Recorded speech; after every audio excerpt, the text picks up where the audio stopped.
Paz do Senhor, irmãos. Vamos dar início ao nosso culto da família deste domingo. Convidar a missionária Ione para fazer uma oração inicial. Amém.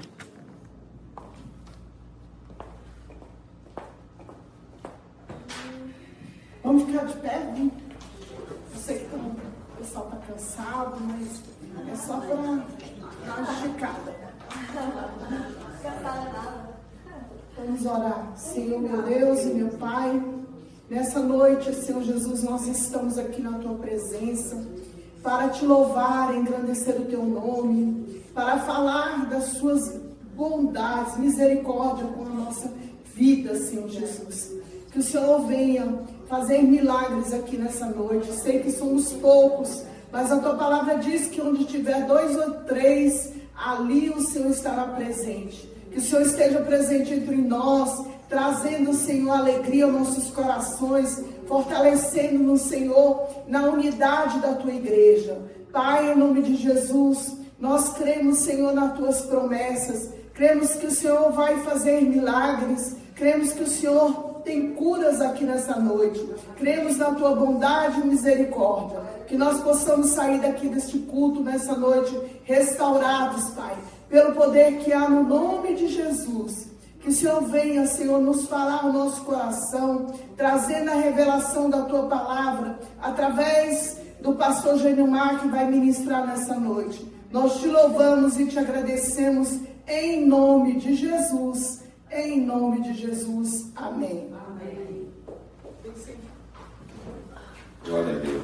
Então, queridos, hoje nós vamos pregar sobre Paulo. Especificamente sobre Paulo em Éfeso. Vocês sabem que Paulo fez várias viagens criando igrejas. E na Ásia Menor, né? Que hoje é basicamente a Turquia, parte da Grécia. E eu fiz uma viagem à Grécia e à Turquia, com o intuito exatamente de visitar esses locais em que Paulo esteve, em que Paulo fez um trabalho magnífico, porque ele foi escolhido a dedo por Jesus para pregar para os gentios e para os judeus. E ele sofreu muito, mas também teve muitas vitórias. E como pano de fundo, eu queria mostrar aqui uns slides da antiga cidade de Éfeso, que hoje em dia não existe mais. São só ruínas. Então Éfeso, você pode ver aí, só tem ruínas, né? Era uma antiga cidade grega, localizada na costa da Jônia, hoje território turco. A apenas 3 quilômetros da cidade de Selçuk, na província de Esmirna. Se você for olhar as igrejas citadas, as 7 igrejas do Apocalipse, praticamente Paulo criou todas. E eu estive lá, nas ruínas de uma cidade que começou a ser construída no século X a.C. Então, vai aí o quê? Cerca de já 3.000 anos. Ela foi uma das 12 grandes cidades da Liga Jônica, que foi uma aliança entre as cidades-estados da Grécia Antiga, no tempo do Império Grego, fundado por Alexandre. O grande é só Jesus, eu só digo Alexandre, mas os outros conhecem como Alexandre o Grande. Mas sua importância cresceu ainda mais quando foi incorporada ao poderoso Império Romano. Depois do Império Grego veio qual? O Império Romano. no ano 129 a.C. E sob o domínio de Roma, Éfeso se tornou simplesmente a segunda maior cidade do Império, perdendo apenas para a capital Roma. Foi essa cidade que eu fui visitar. Artemis, uma pseudo-deusa. Eu sempre digo pseudo porque não é deusa, né? Então, uma pseudo-deusa chamada Artemis para os gregos e conhecida pelos romanos como Diana. Então, falar de Artemis e falar de Diana é a mesma coisa. Então, Éfeso tinha uma devoção e toda aquelas cidades ao redor adoravam a deusa Artemis. Foi no período grego, em Éfeso, que aconteceu a construção do templo de Artemis, a pseudo-grega, denominada também pelos romanos como Diana. Ela era considerada a protetora dos bosques, da caça, dos animais. Olha, aqui a gente chegando lá na cidade para visitar Éfeso. Essa de costa é minha filha. Aqui foi o cruzeiro que a gente pegou, Brilliance of the Seas, que visitou as ilhas gregas e além de lá em Éfeso, a gente foi também a Istambul. E aqui estão as ruínas da cidade, né? Gente andando por lá. Essas pedras aí são todas de mármore. Você anda, mesmo andando horizontalmente, né, sem ter declive, você corre o risco de escorregar. Eu escorreguei umas 2 vezes, né? Mas eu sou idoso, então talvez vocês não escorreguem, mas eu escorreguei duas vezes. Aí andando por dentro das ruínas. E aí é uma maquete do templo de Artemis. Esse templo foi considerado uma das 7 maravilhas do templo antigo, do templo antigo, né? O templo de Artemis. Lá dentro,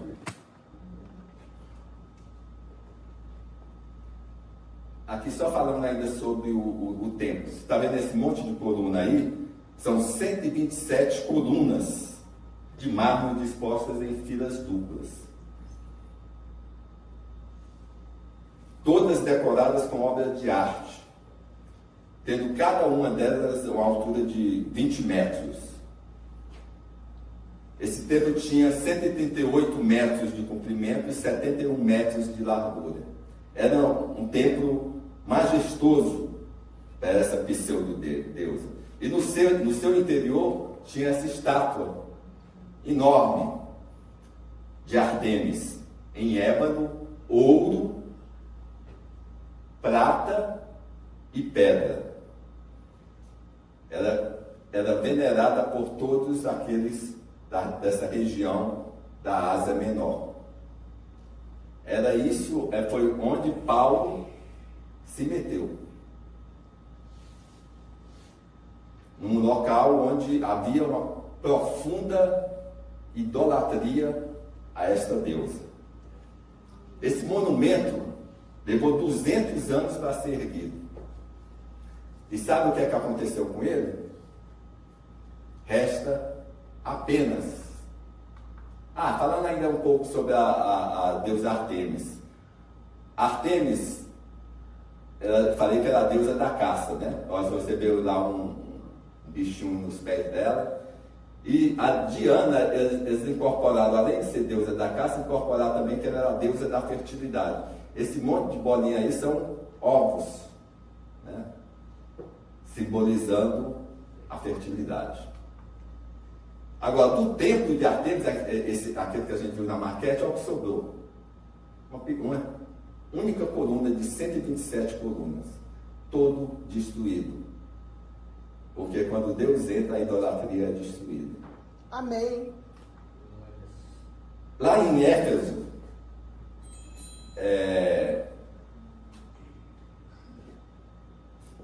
Paulo foi para Éfeso, né?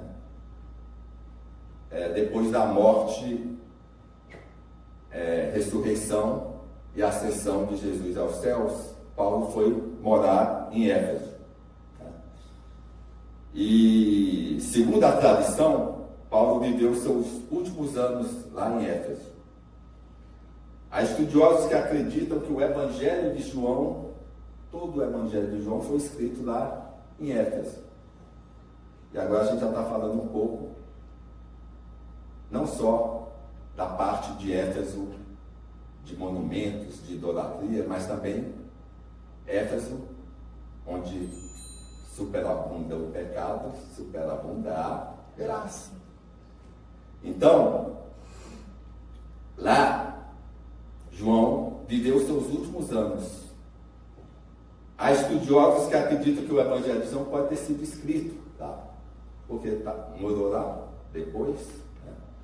E também em Éfeso aconteceu 2 concílios muito importantes no século V, que foi o primeiro e segundo concílio de Éfeso, que ajudaram a moldar a doutrina da igreja primitiva. Porque no início tinha muita discussão sobre Jesus. Ele era Deus? Ou era só homem? E aí esses concílios foram. Maria era mãe de Jesus? E por ela ser mãe de Jesus, ela era mãe de Deus? Tudo isso foi discutido em concílios.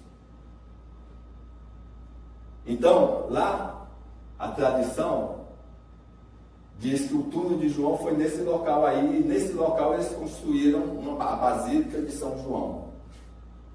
Uma enorme basílica. Então, aqui é o túmulo, é o local onde eles dizem que é o túmulo de João, e o que a minha filha está curiosa olhando ali para baixo, é isso aqui, é que o túmulo dele fica lá embaixo, né? E aí é só a parte de cima. E está escrito aqui, né? Oi? Não deixei a Ione aparecer? Olha, apareceu. É que eu estou querendo mostrar só isso. Eu estou, obviamente, quando eu ando no exterior, eu ando sempre vestido com a camisa do Brasil. Eu tenho um orgulho danado de ser brasileiro, né? E as pessoas me reconhecem, né, como brasileiro e gostam dos brasileiros, né? É difícil você ir num local em que ninguém gosta de brasileiro, né? Aí já vem falando de futebol também, que é, né? Bem, então aqui está escrito, ó, essa primeira linha está escrito, engraçado, uma parte em francês e a outra parte em turco, né? A parte em francês é Saint-Jean. Saint-Jean quer dizer São João, em francês. E Messari quer dizer em turco, cova, túmulo, né? E aqui embaixo em inglês, The Tomb of Saint John, né? O túmulo de São João, né? E esse túmulo fica junto com as ruínas da Basílica de São João. Ele ficava lá na Basílica de São João. Isso aí são as ruínas, é uma enorme Basílica de São João construída lá. Tudo isso é da Basílica de São João. E aqui a maquete dela, como foi. E o arquiteto que fez essa basílica foi o mesmo que fez a Basílica de Hagia Sophia, em Istambul, em que nós estivemos também lá. É muito parecida a parte, principalmente a parte de cima da Basílica de Hagia Sophia, que hoje não é mais uma catedral, agora é um museu. Ela já foi, quando ela foi construída, era uma igreja, e era a maior igreja, ela passou 500 anos sendo a maior igreja do mundo. Papa, quando chegou nessa igreja, ele orou e falou assim: Salomão, eu te superei. Porque Salomão, o templo de Salomão era outra coisa maravilhosa, né? E ele, quando entrou nessa basílica,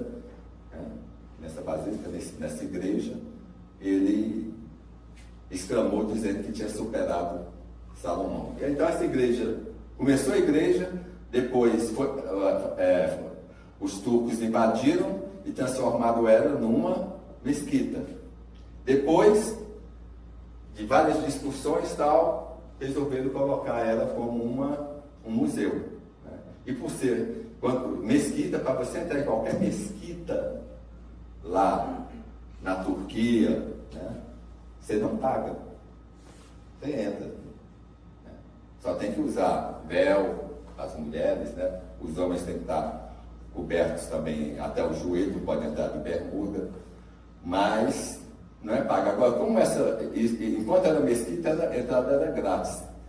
Depois que ela virou museu, tem que pagar, né, para entrar. E caro, não é barato não. Pergunta se eu entrei. Não.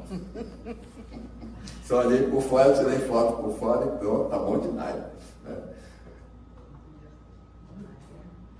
Aqui, é um teatro que a gente, caminhando lá pelas ruínas, é um teatro chamado Odeon. Odeon em grego, quem não sabe, significa espaço para palestras, para discussões, para eventos culturais, né? Músicas.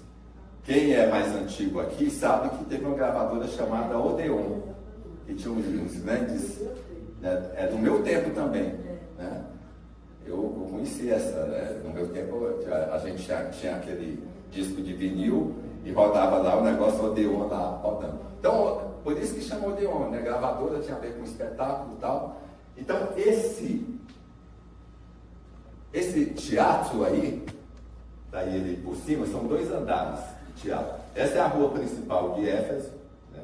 Que você sai do início e vai até o final, quando você encontra com o templo de Ártemis. Então, nesse teatro Odeon,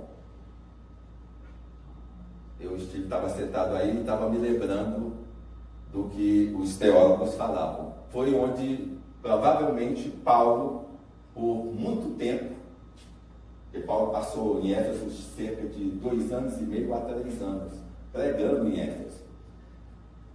Ele fez Éfeso como a sua base. Aí ia em Esmirna, ia em outras cidades, né, próximas, mas ele fazia o quartel-general dele lá, né?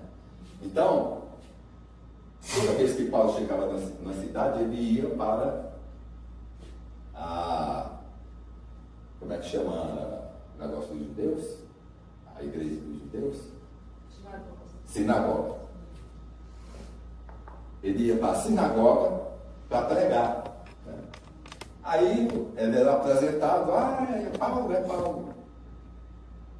Quem é Paulo? Paulo foi ensinado aos pés de Gamaliel. Quem era Gamaliel? Era neto de Hilel. Quem era Hilel?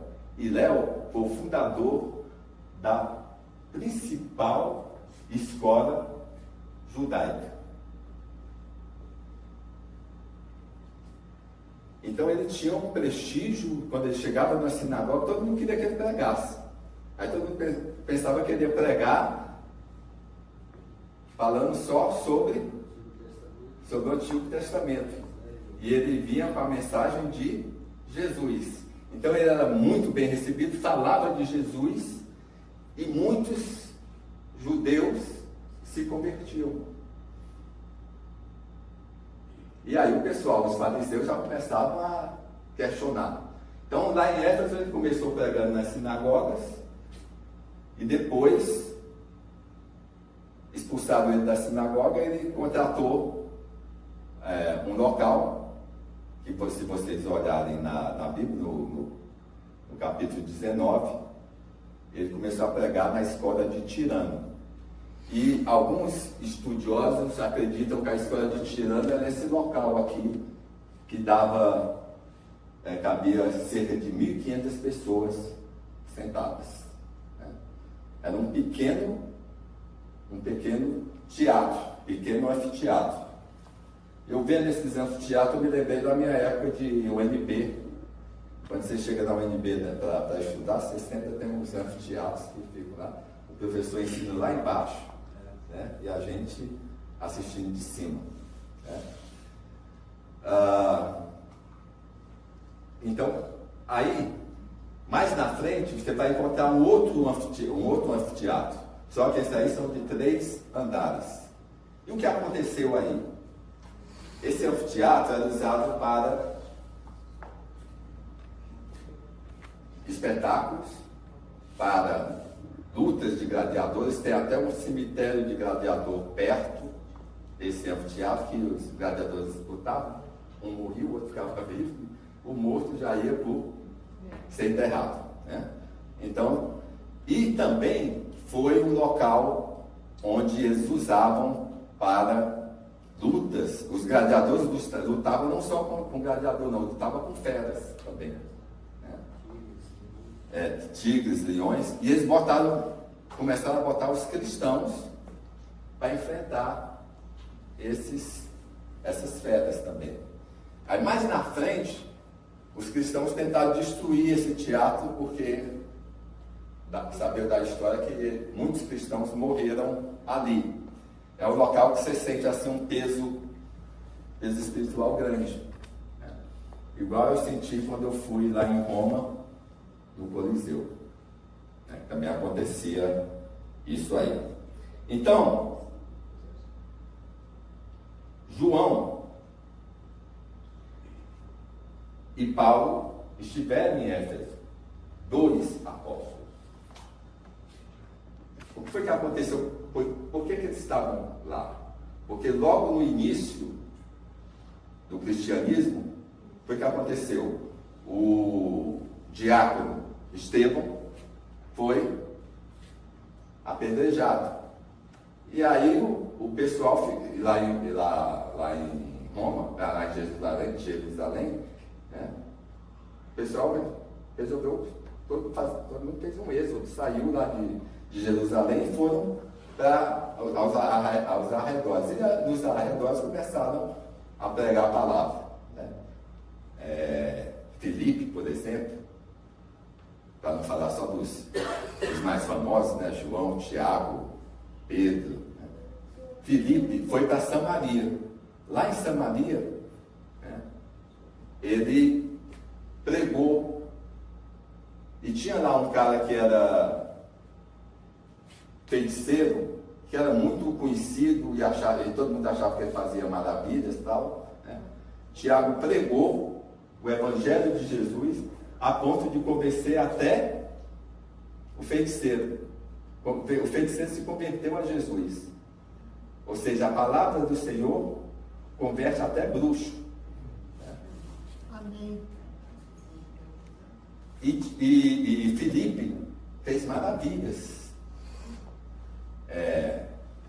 Curava paralíticos, cegos, né?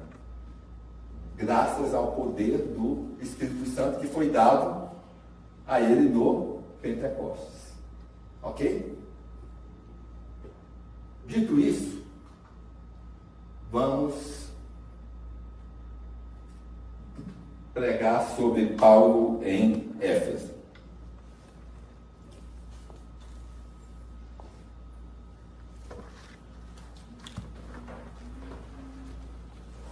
Abram suas Bíblias em Atos, capítulo 19, versículo 11 e 12. Atos.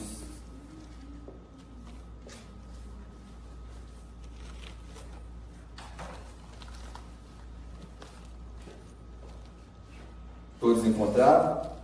Agora pode olhar para a televisão, que vai estar na televisão o versículo.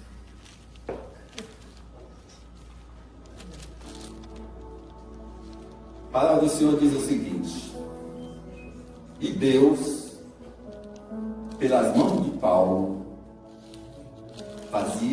milagres extraordinários,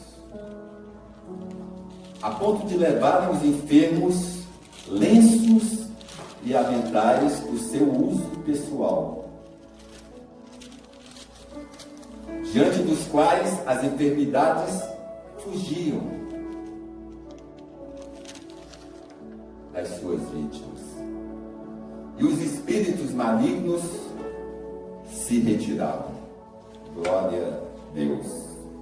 O Senhor abençoa, a tua palavra vai ser ministrada esta noite em nome de Jesus. Amém, Jesus. Meus irmãos, a palavra de Deus nos leva hoje a Éfeso, uma grande metrópole da época.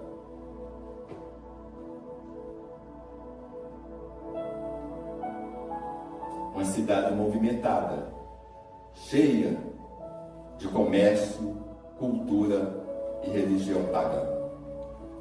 Foi ali que o apóstolo Paulo permaneceu quase 3 anos pregando o evangelho da cruz. Não foi uma visita rápida. Aliás, em uma de suas viagens, essa foi a terceira, ele chegou aí a Éfeso, pregou na sinagoga e os judeus pediram para ele ficar, mas ele queria ir a Jerusalém. E ele disse: não posso. Se Deus quiser, eu voltarei. E Deus quis. Aí na terceira viagem ele foi até Éfeso. E chegando em Éfeso, ele ficou lá por quase 3 anos. Foi um tempo de permanecer, de plantar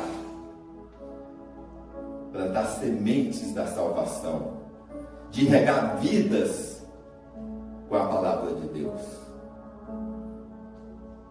Talvez você esteja num lugar difícil, há muito tempo, ou no trabalho, ou no bairro, ou dentro de casa. Mas tudo tem um propósito. Paulo não estava ali à toa. Eram muitas resistências espirituais lá em Éfeso. Uma cidade cheia de feitiçaria, de idolatria, de culto à pseudo-deusa Ártemis. Éfeso era conhecida pelo seu imenso templo à deusa, como nós vimos, a ponto de ser uma das 7 maravilhas do mundo antigo.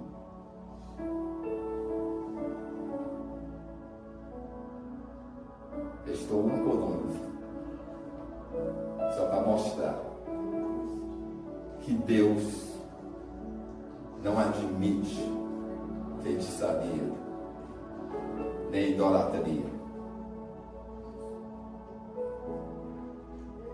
Era uma cidade cheia de ocultismo, de engano espiritual. O inimigo parecia reinar naquele território. Imagine o peso espiritual que Paulo enfrentou. Mas foi justamente ali, no meio da escuridão, que Deus resolveu manifestar a sua luz, o seu poder. Quantos aqui olham para a nossa geração e pensam: pastor, está difícil. Hoje a maldade cresceu, o ódio habita na mente das pessoas, a feitiçaria, a idolatria, a pornografia estão por toda parte. Mas deixa eu te dizer, foi no meio das trevas que Deus acendeu a luz em Éfeso. E é no meio desta geração, que Deus vai levantar a sua igreja como coluna, como baluarte da verdade, que é Jesus Cristo. E lá Deus começou a operar milagres extraordinários, como nós vimos aqui em Atos 11. E Deus, pelas mãos de Paulo, fazia milagres extraordinários. O normal de Deus já é sobrenatural. Amém.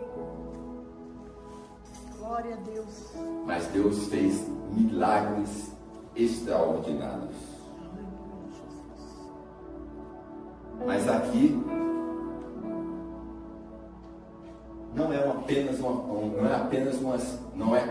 não são curas comuns. Era algo que a lógica não conseguia explicar. Deus estava mostrando o seu poder, mostrando que o seu poder não tem limites. É como se o Senhor estivesse dizendo: se vocês acham que o templo de Artemis ou Diana é grande, olhem o que eu posso fazer através de um homem cheio do Espírito Santo, que era Paulo. Talvez você já viu Deus fazer milagres na sua vida. Todos nós temos certeza que já vimos que Deus operou milagres em nossas vidas. Mas ainda tem milagres extraordinários para derramar sobre mim e sobre você. Amém. Sobre a Glória igreja a Deus. de Aleluia, hoje, Jesus. em nome de Jesus. Eu recebo. Amém, Jesus. O que Deus fez em Éfeso, Ele pode fazer hoje. Aleluia. Alguém pode dizer: pastor, isso foi lá em Éfeso, há quase 2000 anos. E foi com Paulo, foi com o apóstolo. Mas eu venho declarar que o Deus de Paulo é o mesmo Deus de hoje. Aleluia. Glórias a Deus. Ele não mudou. Amém, Jesus. Ele continua operando. E ainda hoje pode levantar crentes cheios do Espírito Santo. Amém. Para ser instrumento de milagres.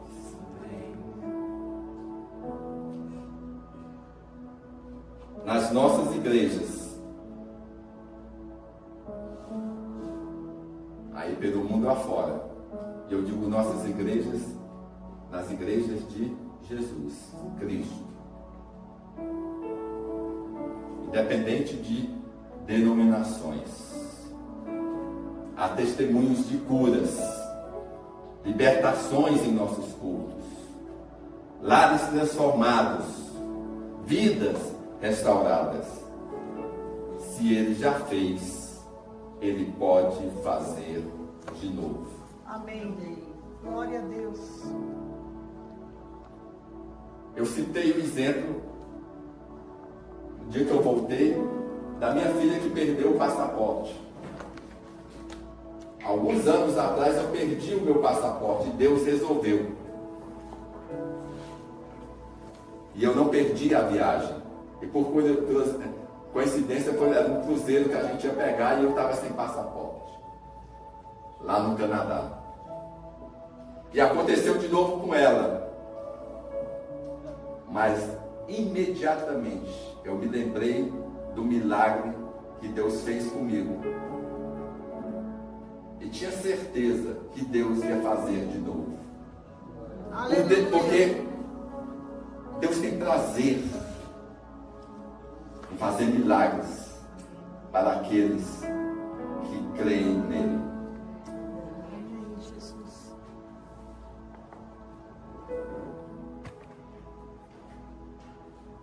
O que aconteceu em Éfeso pode acontecer aqui.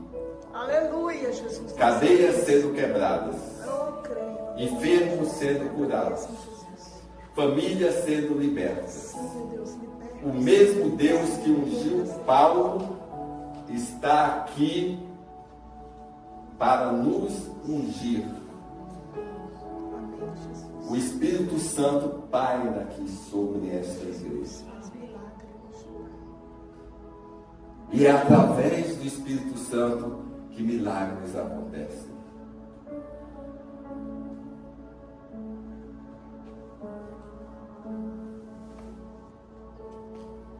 Igreja, se crermos, veremos a glória de Deus. Não eram curas comuns, eram curas maravilhosas. Meus irmãos, a Bíblia está cheia de relatos de milagres. Cegos veem, paralíticos andam, surdos ouvem. Foi isso que Jesus respondeu a João Batista, quando ele perguntou sobre o reino. Este é o reino de Deus. É um testemunho do reino de Deus aqui na terra.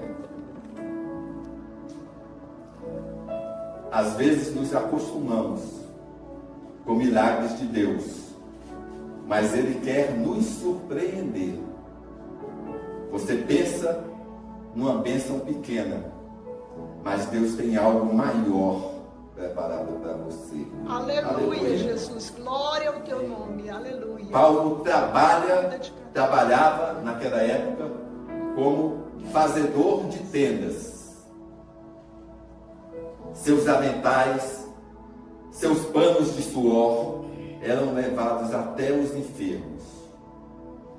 Quando esses objetos tocavam os doentes, eles eram curados imediatamente.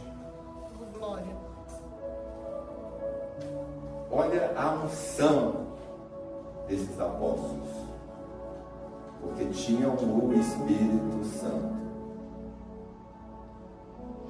Eu falei de Filipe.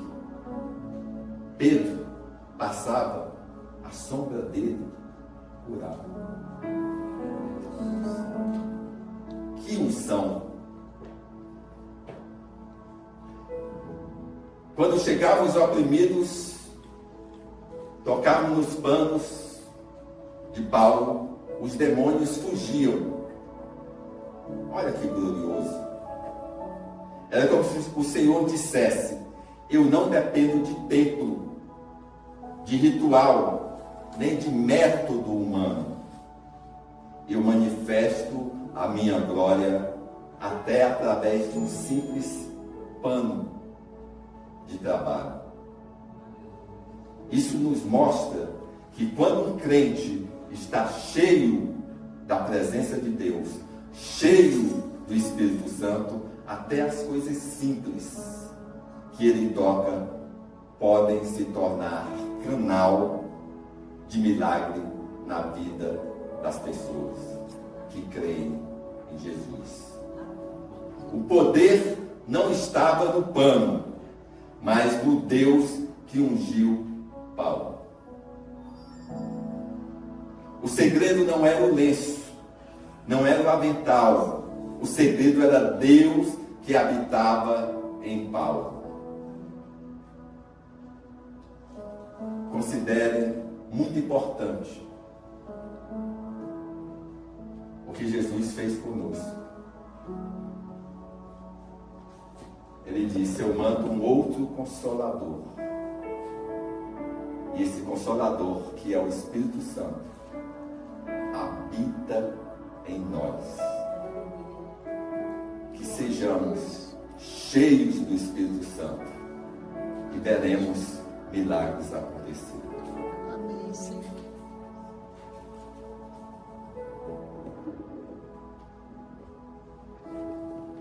Hoje em dia, muitos fazem comércio de objetos ungidos. Mas não é o pano que liberta, é a unção de Deus. O que precisamos não é comprar coisas, mas ser cheios do Espírito Santo. Assim como a mulher do fluxo de sangue tocou as vestes de Jesus, e Jesus disse: alguém me tocou, porque de mim saiu virtude. Aquela mulher foi curada só de tocar as vestes de Jesus. Da mesma forma, quando alguém tocava os panos de Paulo, era poder de Deus que agia. Não tinha nada a ver com o pano, tinha a ver com a unção de Deus em Paulo. Quantos testemunhos de pessoas que só de pisarem na casa de Deus foram curadas? Chegam na igreja cansadas ou com dores, e ao chegarem são revigoradas. As dores passam. Não foi o banco da igreja, não foi a parede, foi a presença de Deus que enche este lugar. Aleluia, glória a Deus. É a palavra de Deus que cura, revigora, Amém, liberta. Jesus. Deus continua operando milagres extraordinários. Meu irmão, minha irmã, se Ele fez em Éfeso, Ele pode fazer na sua vida hoje. Aleluia. Você entrou aqui carregado de lutas. Quem não as tem?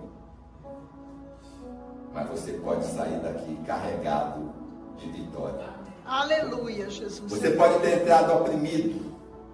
Você pode sair liberto.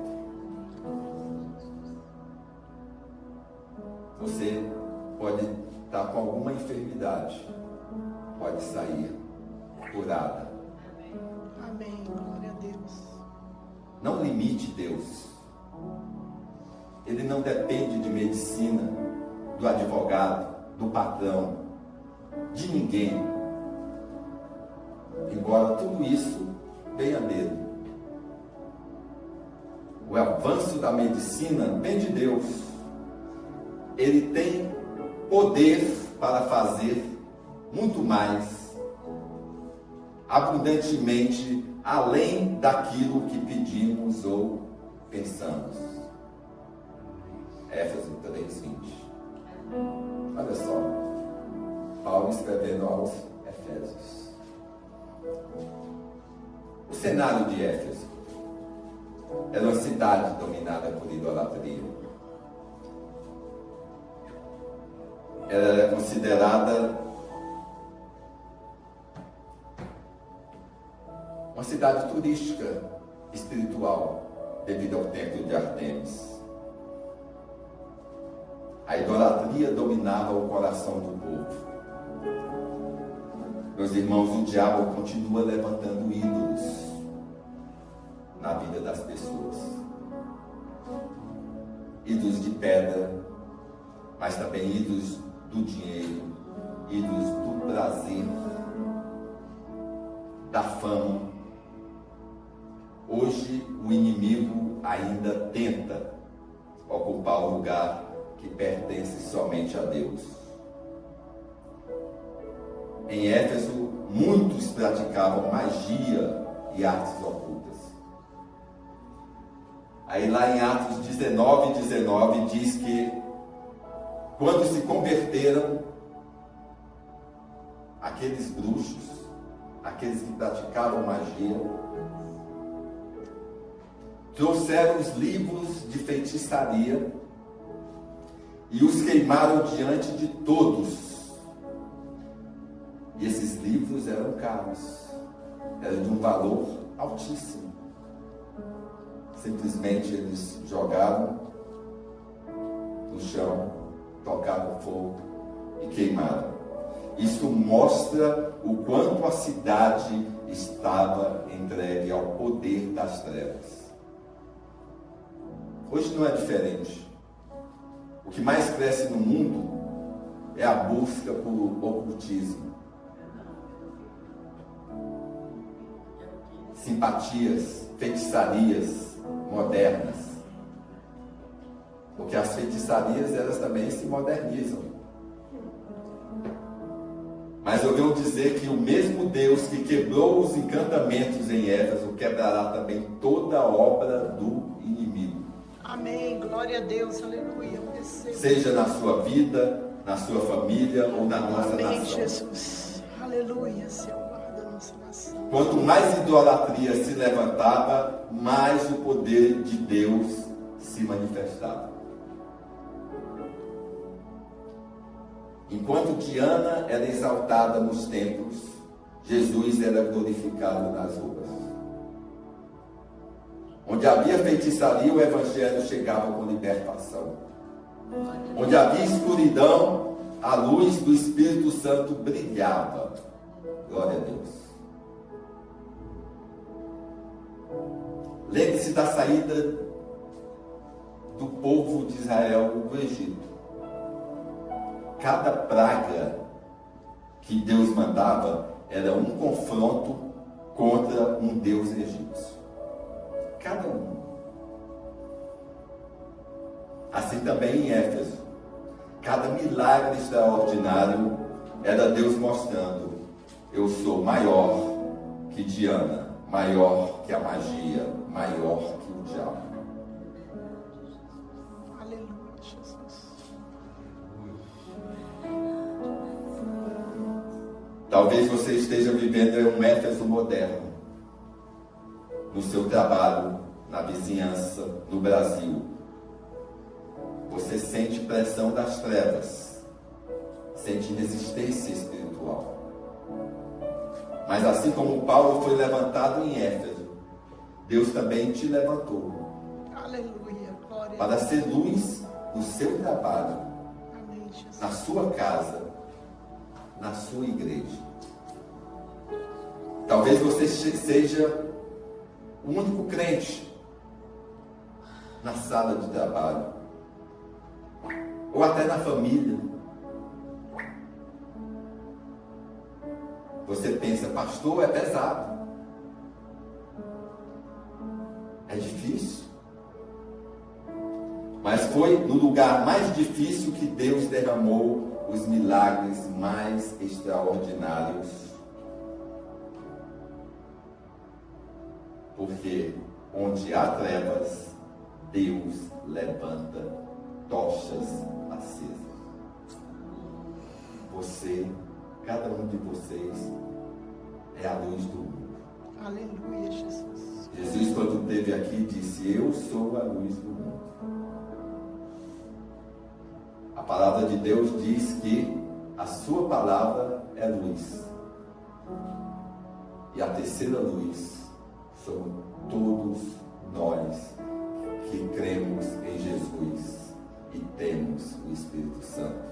Somos selados com o Espírito Santo por crer em Jesus.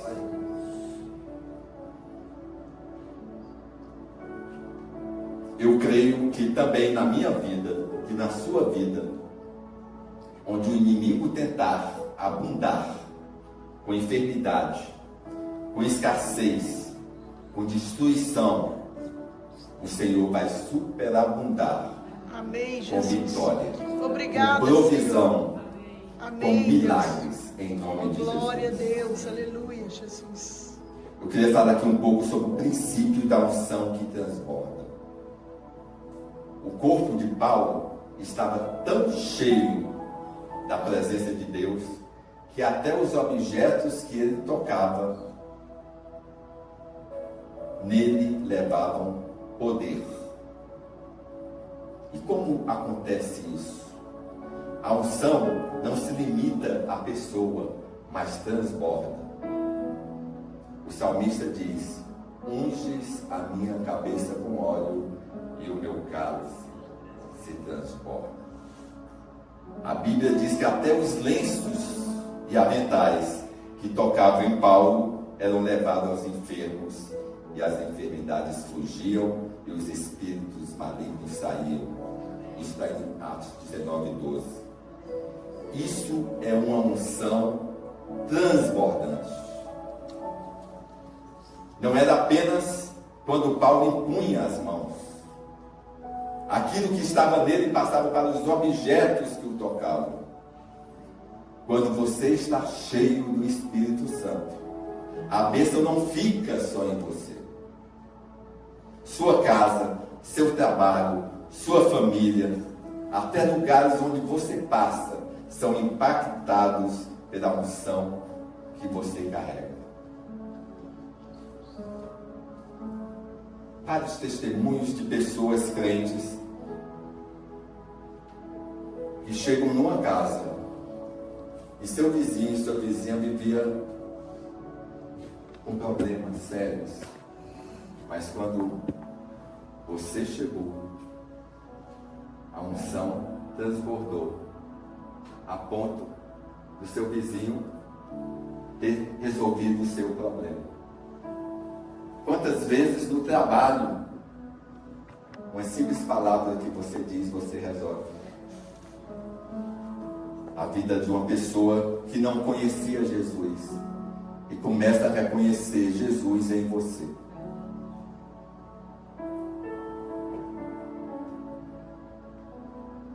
O segredo está na vida consagrada a Deus, para ser cheios do Espírito Santo. Os lenços e aventais não tinham poder em si mesmos. O poder vinha da presença de Deus na vida de Paulo. Ele era um homem separado, cheio de oração, cheio de palavra, cheio de comunhão. Vocês conhecem a vida de Paulo, o quanto ele sofreu pelo Evangelho. No final ele diz: combati o bom combate. O Espírito Santo habitava nele de tal forma que até o que ele tocava ficava ungido. O transbordo é inevitável quando o vaso está cheio. Quando você enche um copo até as beiradas, você fica com medo de até mexer nele, porque se você fizer um movimento, já transborda. Assim é a vida do crente. Se você está cheio do Espírito Santo, qualquer contato com você faz a unção transbordar. Na sua família, mesmo sem palavras, sua vida vai impactar. No trabalho, mesmo em silêncio, a presença de Deus vai se manifestar. Na igreja, quando você adora, quando você louva, outros serão contagiados. Deus quer usar o simples para manifestar o extraordinário.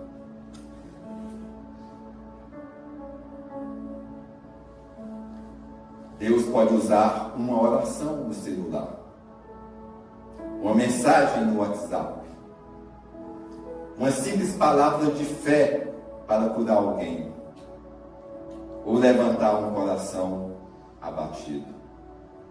Ele usa o comum para fazer o incomum, o sobrenatural. A unção é transmissível quando há fé. Os lenços de Paulo só curavam porque havia fé em quem recebia.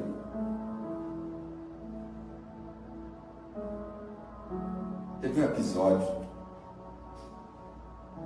acho que vou contar mais na frente. Então isso não era superstição, era confiança, era fé no poder de Deus. A unção se move quando há fé em Deus. Por isso, quando você ora por alguém ou impõe as mãos, o Espírito Santo age na medida da fé. Não duvide do que Deus pode fazer através da sua vida. Talvez você pense: ah, mas eu sou pequeno. Eu tenho 1,65 m. Não tenho muitos recursos. Não sei falar bonito. Mas se você estiver cheio do Espírito Santo, cheio da unção, até o pouco nas suas mãos será usado por Deus para o extraordinário. Amém. Jesus, ele disse em João 14, versículo 12 e 13: em verdade vos digo, que aquele que crê em mim fará também as obras que eu faço, e outras maiores fará, porque eu vou para junto do Pai, e tudo quanto pedirdes em meu nome, isso farei, a fim de que o Pai seja glorificado no Filho. Amém. A promessa é para nós também. Atos 1, versículo 8, diz assim: mas recebereis poder ao descer sobre vós o Espírito Santo, e sereis minhas testemunhas. Esse poder não era só para Paulo, era para toda a igreja. O mesmo Espírito que estava nele está em nós. O mesmo Jesus que curava em Éfeso, cura aqui também. Ele não mudou. O segredo é estar cheio do Espírito Santo e disponível para Deus. Não adianta você achar que está cheio de Espírito Santo e não fazer a obra. Tudo tem um propósito. Você se enche do Espírito Santo para fazer a obra de Deus. Queridos, o natural tem limites, o extraordinário não. A medicina pode chegar até um ponto, mas o poder de Deus vai além. Amém. Em Éfeso, Paulo não estava aplicando o tratamento humano, mas Deus operava milagres extraordinários através de coisas simples. Quando às vezes ouvimos, não tem mais jeito, não tem solução. Esse é o limite do natural. Mas quando Deus entra, o extraordinário acontece. E muda a sentença, e muda o diagnóstico. Amém, Senhor. O natural trabalha com lógica, o extraordinário trabalha com a fé.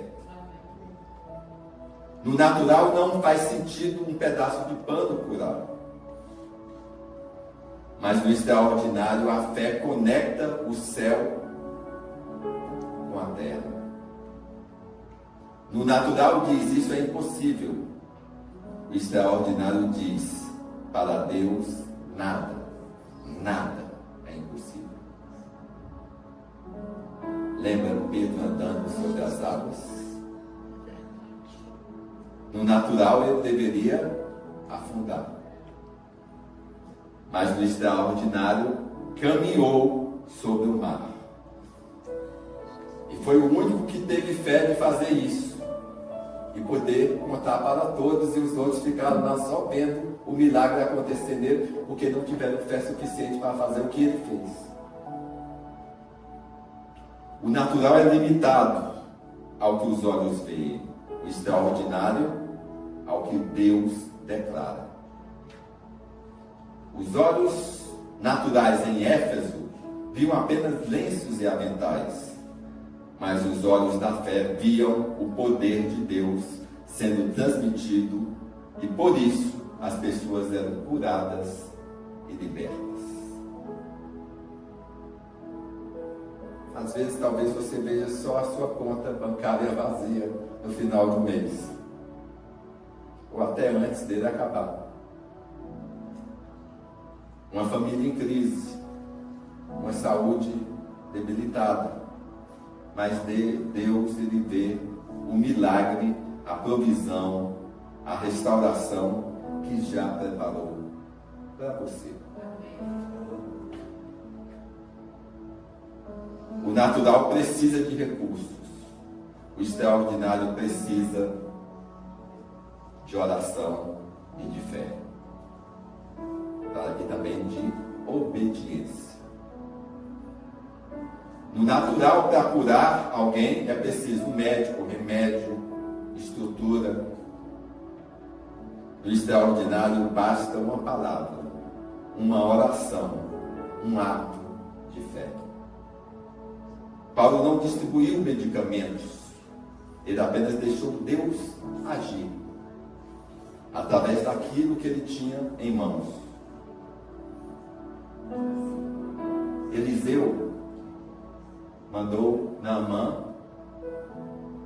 mergulhar 7 vezes no rio Jordão. Quando ele fez, ele cumpriu o que precisava, obediência e fé, e a lepra saiu. Natural gera reconhecimento humano, o extraordinário gera a glória de Deus. Quando acontece de forma natural, as pessoas não dão crédito à ciência, dão crédito à ciência. Se esquece que a ciência toda foi feita por Deus. Mas eles dão, como aquela coisa já é natural pela ciência, dão crédito à ciência ou ao médico, né? A capacidade, ao esforço humano. Mas quando acontece o extraordinário, o sobrenatural, só podemos dizer o seguinte: foi Deus. Aleluia. Jesus. Foi Deus. Sempre foi Deus. Foi Deus. Glória a Deus. Exemplo, Lázaro ressuscitado. Nenhum homem poderia fazer aquilo.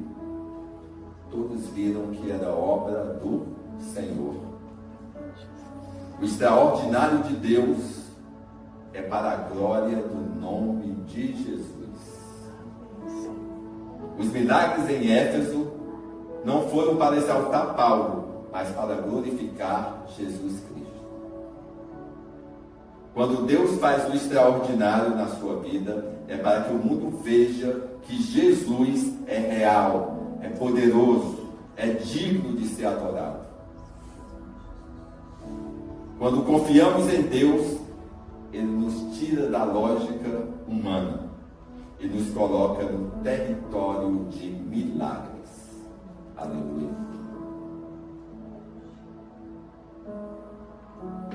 E o impacto desses milagres lá em Éfeso? Atraiu multidões para Cristo.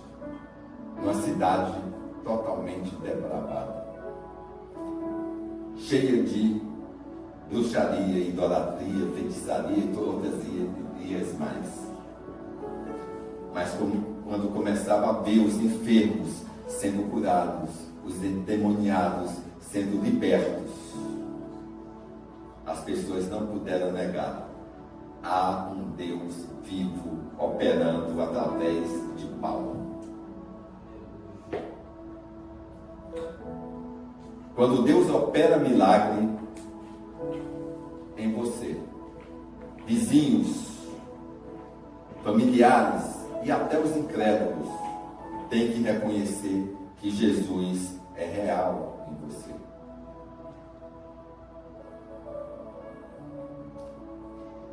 Como eu já falei, em Atos 19:19 diz que muitos que praticavam as artes marciais, mágicas, trouxeram seus livros e queimaram diante de toda a cidade. E a cidade inteira tremeu diante do poder de Deus. Imagine milhares de dracmas em livros de magia sendo queimados. Isso era como alguém queimar todos os contratos de pacto com o inimigo, rasgar as correntes e declarar: agora pertenço a Jesus Cristo.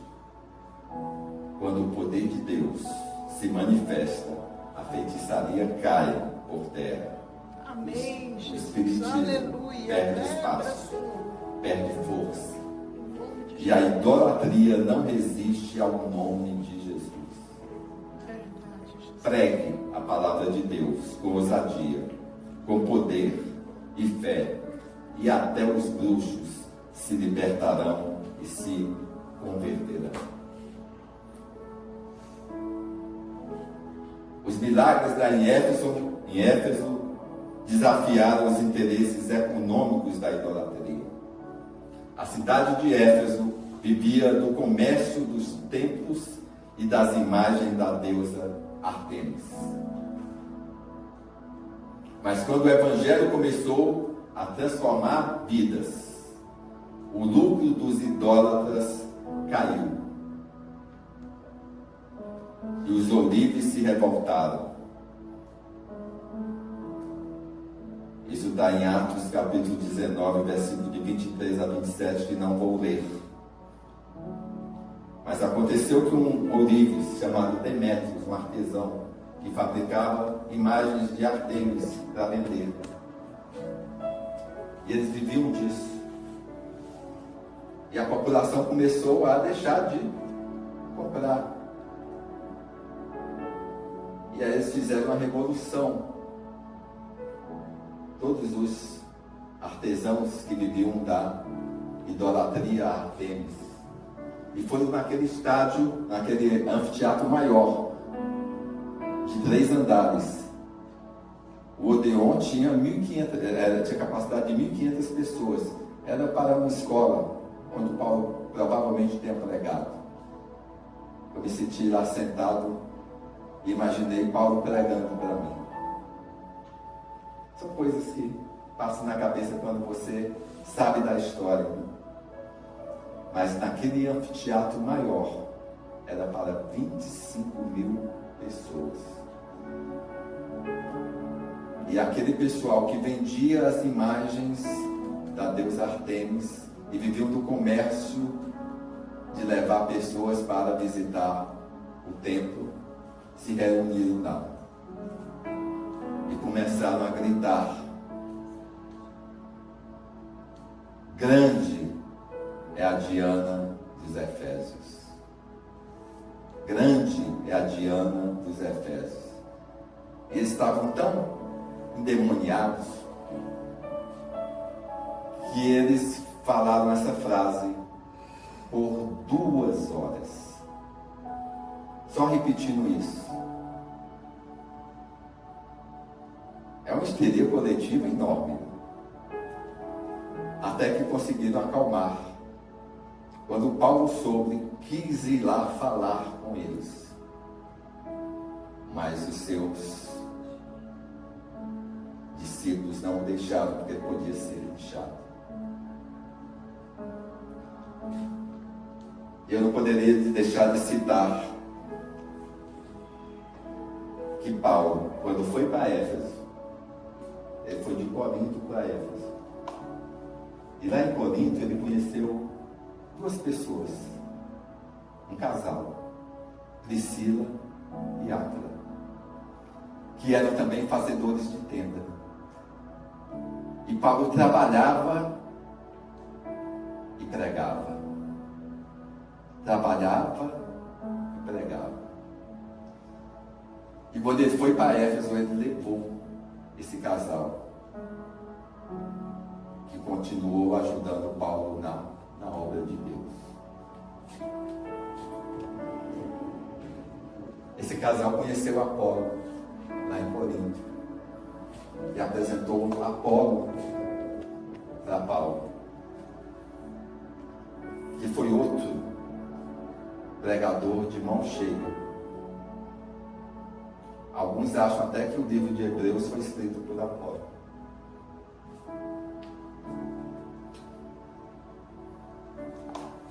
Disse que Apolo parecia muito com Paulo nas pregações.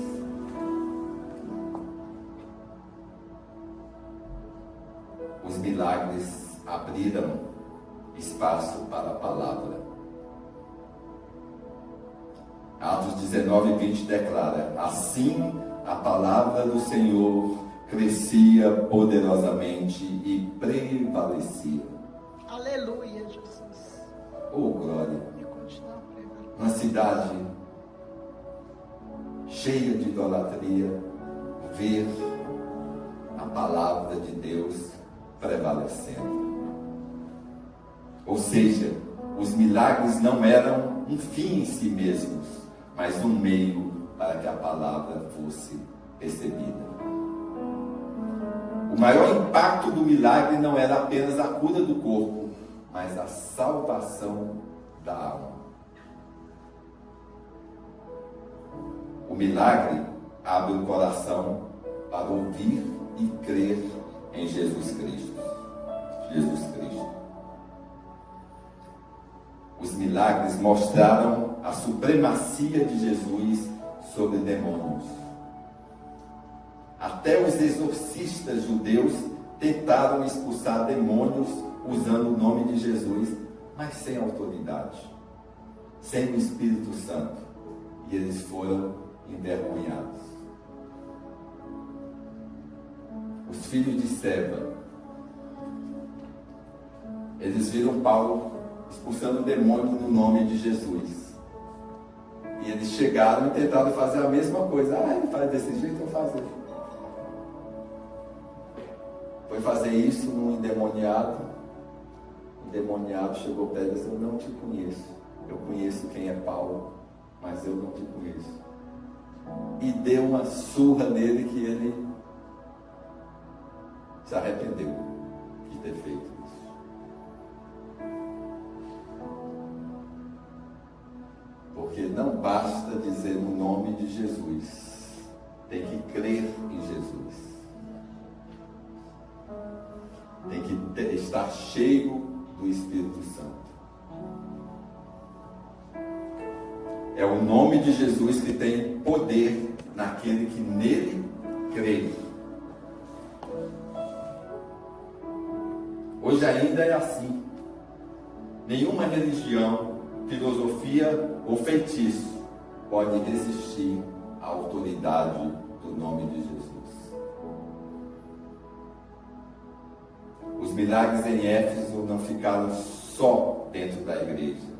Eles impactaram a cultura, a economia, a religião e toda a sociedade.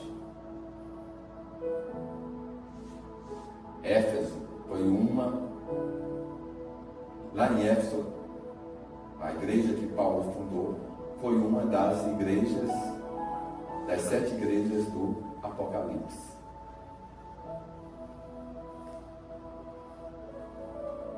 Onde o poder de Deus se manifesta, a cidade tem que reconhecer que Jesus é o Senhor.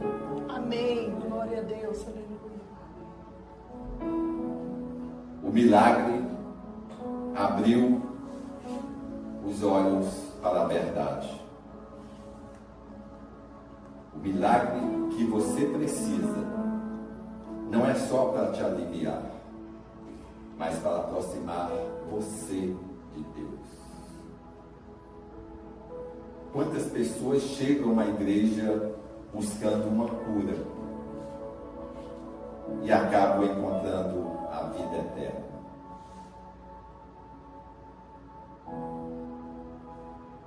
Porque ouviram a palavra e se converteram. Precisamos ser instrumentos para milagres. Paulo foi apenas um canal. Quem operava era Deus. Você também pode ser um canal. Um canal do poder de Deus, orando por enfermos, pregando a palavra, impondo as mãos com fé. O Espírito Santo foi derramado sobre todos os crentes. Não é só para pastores ou missionários. Deus quer usar cada um de nós. Uma simples oração feita com fé pode transformar uma vida inteira. O milagre tem que glorificar a Cristo, não o homem. Em Éfeso, o nome de Jesus era engrandecido. Está escrito aqui em 19:17. capítulo 19, versículo 17. Não era Paulo que ficava famoso, era Cristo que era exaltado. Quando Deus abençoar, não esqueça de dar glória a Ele. Amém. O testemunho não é para engrandecer a gente, mas para proclamar que Jesus é o Senhor.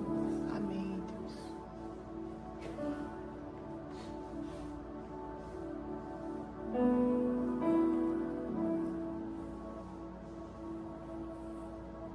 Hoje, o mesmo Deus que operou em Éfeso está aqui. Aleluia, Jesus. Ele pode curar, Amém, Senhor. libertar, restaurar, mas acima de tudo, As paz no coração de cada Ele nos dá a salvação. um. Vamos orar. Senhor nosso Deus, nosso Pai, ó Espírito Santo, nós te louvamos pela tua palavra esta noite. Sabemos que ela é viva e eficaz. Obrigado, Senhor, porque aprendemos esta noite que tu és o mesmo ontem, hoje e sempre. Assim como tu operaste milagres extraordinários em Éfeso, nós cremos que tu podes operar hoje, aqui também. Senhor, visita os enfermos, toca nas suas dores físicas, nas suas dores espirituais, repreende toda enfermidade, toda opressão maligna, e que haja libertação pelo poder do nome de Jesus. Senhor, que cada vida aqui presente saia fortalecida, sabendo que tu és poderoso, sabendo que o milagre não está em objetos ou pessoas, mas no teu poder. Usa-nos como instrumento para que os outros também conheçam a ti, Senhor. Acima de tudo, Senhor, salva-nos. E salva aqueles que ainda não te conhecem. Escreve nosso nome no livro da vida. Te agradecemos por tudo, Senhor. Por tudo que o Senhor tem feito.